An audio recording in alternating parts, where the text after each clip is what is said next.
You guys, it's me, future Unreelness. What you were about to watch is actually a repost of a video I just posted. And the reason why I'm reposting it is because YouTube likes to occasionally suppress some of my videos, as I'm sure you can imagine why. So in this repost, I'm going to trim a little bit of the controversial fat, but still very much get my point across. The topic of obesity is very important to me, and that is the reason why I'm even bothering doing this. So if you were one of the few that did actually watch this video, you left a like or a dislike, I would highly appreciate it if you left a like or a dislike on this one. And to those of you who come back to my channel to watch my videos and you haven't hit that subscribe button yet, definitely consider subscribing. With all that said, you guys, I hope you enjoy the video. You guys, welcome to or welcome back to the channel. Before we get started on this video, you guys, I want to thank those who have subscribed to the channel and finally put me over 1,000 subscribers. So far, it's been a fun journey and I cannot wait to keep doing this, so thank you guys again. It should be no surprise to those who have been following my channel for a little while now. Given the fact I am very health conscious, obesity and diabetes are very important things to me, so I bring it up quite often. For those who don't know much about me, I've been training now for about 13 years. Now, yes, granted, I have fallen off a few times, as most do. I have remained relatively consistent, aside from, the occasional drink or two here and there. One of the major things that comes to mind when I think about diabetes is the cost. Like the cost in diagnosed diabetes in the United States in 2022 was $412.9 billion.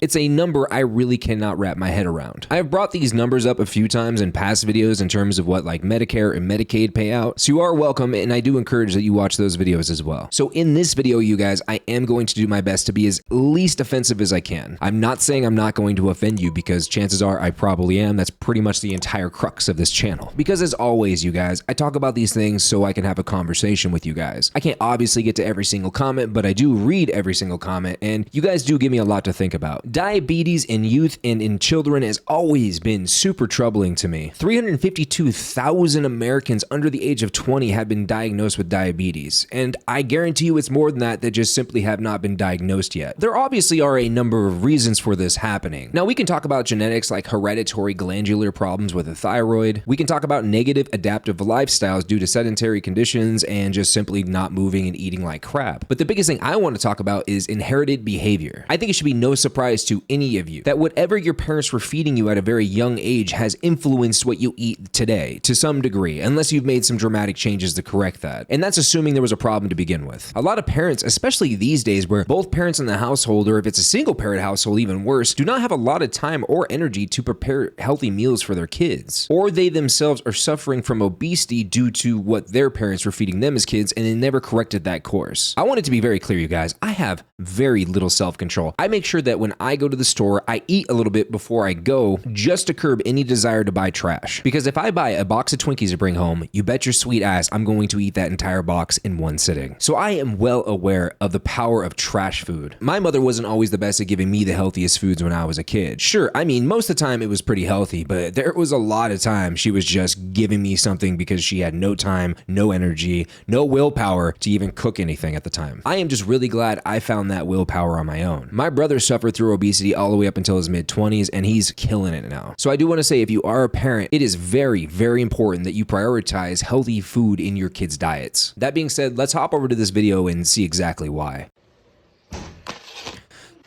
Plate my 1-year-old's breakfast with me. That's a bag of Hostess powdered sugar donuts.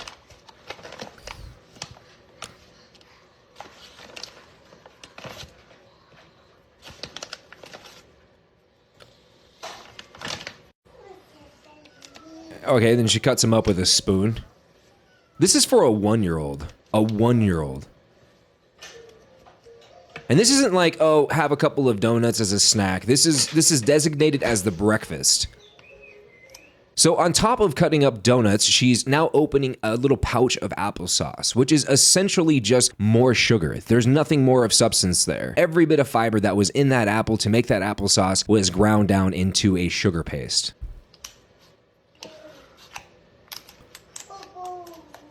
I mean, there's nothing wrong with this in terms of if it was added to something healthy. And her cute little girl. God, this is heartbreaking. This actually breaks my heart.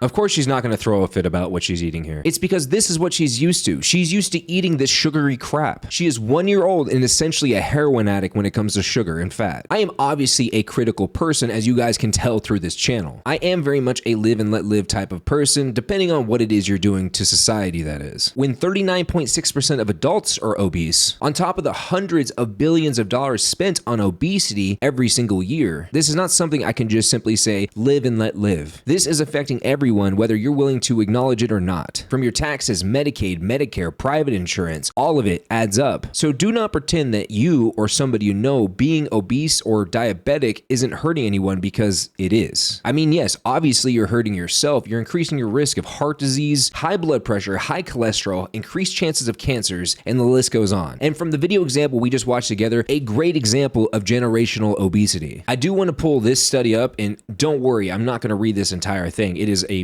a mile long. But this is a study posted on the NIH titled "Preventing Obesity Across Generations: Evidence for Early Life Intervention." Now again, I'm not going to read this whole thing, but I do want to read the first couple of sentences here in the abstract. To prevent the intergenerational transfer of obesity and in the current epidemic, interventions are needed across the early life stages, from preconception to prenatal to infancy through the age of 2 years. The foundation for obesity is laid in early life by actions and interactions passed from parent to child that have long-lasting biological and behavioral consequences. So yeah, I'm definitely going to leave a link to that in the description down below if you're interested. As you guys saw in the video, the mother of this child was quite obese herself. Scroll back and watch it. Does she look like a woman who's very happy? Does she look like she's feeling well? I am sure there are a number of people out there that are comfortable with being overweight, but I am telling you right now, you guys, it's not the best you could feel. When you hopefully finally say enough is enough, I'm tired of living this way, you find that stride, you correct your diet, you find some kind of exercise that works for you, whether it be walking, running, yoga, Pilates, weightlifting, I do not care. When you find that thing that motivates you to move, I promise you, you will immediately start feeling better the moment you start. You guys, at the end of the day, I only want the best for you. I want the best for me.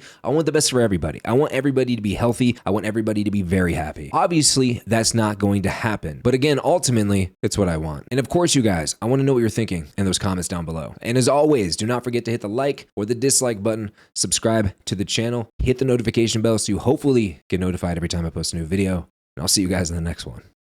Peace.